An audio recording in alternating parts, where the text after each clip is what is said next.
Hi y'all, welcome back to my channel. Today's video is all about to-dos and progressions, which is closely linked to one of my earlier video about reaching level 99. If you recently complete your third job and feeling a little bit lost about what to do next, don't worry.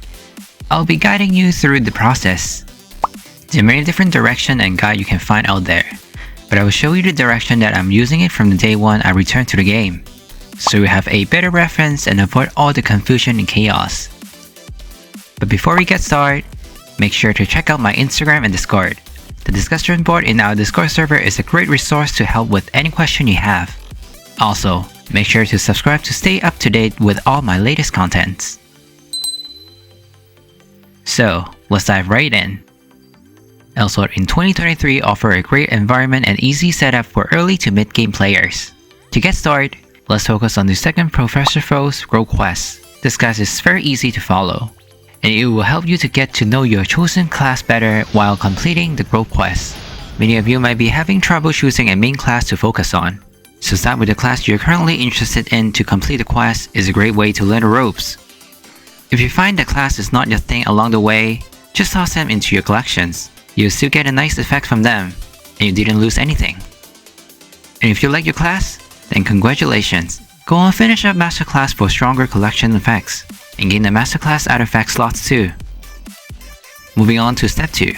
It's time to start collecting the L collections.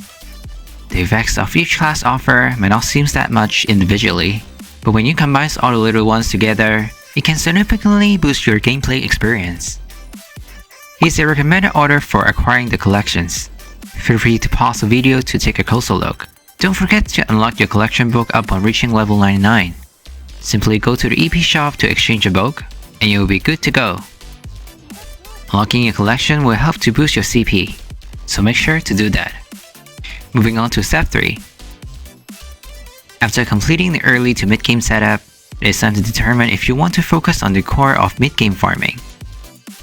So tell me, did you find that Rigmore area dungeons are significantly harder than the early game dungeons?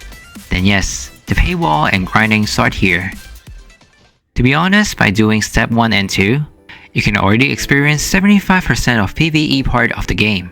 The rest are different levels of farming, harder raids, and dungeons. It's up to you to decide if you want to contribute your time and money to the game. If you want to be a free-to-play player, be prepared of the time-consuming road of grinding. And if you want to start paying for it, then get ready to pick your demon. And if you decided to stay, then let's move on to step 4, reaching 1.425 million CP. Next up, you want to focus on gear upgrading. You should be crafting and reforging your Rigmore gears. Obtain the required material from daily and weekly quests in Rigo dungeons. Rigo gear now can be shared via the bank, which means all your character can share the set that you have invested time and effort into. You want to aim for reach Fortune level 9 at least, and ideally level 15 or more for long-term usage. I personally still use Rigo gear on my side mains. If you've ever seen my Stronger Odds dungeon playthrough videos, you will know. And I personally recommend starting with Crimson set since it gives the most CP. Also, prepare a Sage set on the side. It doesn't necessarily need to be reforged, just for situation use unless you're a support main.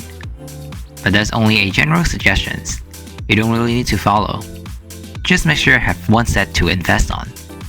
If you have concerns on picking sets, just come and ask in our server so we can help you out better.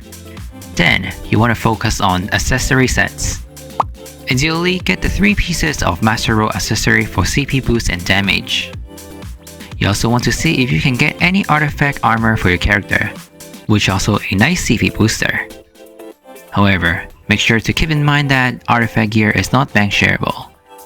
Regarding weapons, Russell weapon now is kind of off meta. With the correct setup, Force plus 10 can already bring you to the burst CP. And investing on accessories and other gears is way cheaper than enhancing the Russell weapon, which will be abandoned after getting a burst weapon. With that being said, plus 9 Russell weapon is still needed for EXP farming, so you want to get at least one for your EXP farming character from Russell raid. And that brings us to step 5, EXP farming. You want to have an ERP page invest 100 points into EXP for farming, which can be acquired through quests after reaching level 99.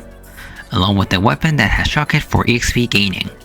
With these together, you'll be able to reach 200 or more ERP in no time, and 13.3 Trustlessness will be the best friend for a while during the mid-game phase. So generally, this is the stuff you need to focus on mid-game. Let's move on to add-ons. If you recall from my older video about early games, I talk about Iceburner sets being a nice CP boost tool. But for mid-game, IBS is a must. At least the 5 pieces of the set gear are a minimum requirement. There are many ways to farm ED, whether you want to buy it from the market or test your luck by pulling it yourself with KC. If you need help with ED farming methods, just come ask in our server. We have many F2P players there who can help you with. Special events are also worth mentioning. GOG often launches events to attract new and returning players, often during summer and winter breaks. I talk about them in my past videos. And in fact, a jumping event is coming very soon, which comes with a 3rd job and masterclass ticket. So stay tuned and don't miss out this kind of events. Let me know how's your current progress and gaming experience are going. Comment your thoughts down below. Like and share if you enjoyed this video. And subscribe so you won't miss out on the latest update. I'll see you all in the next one.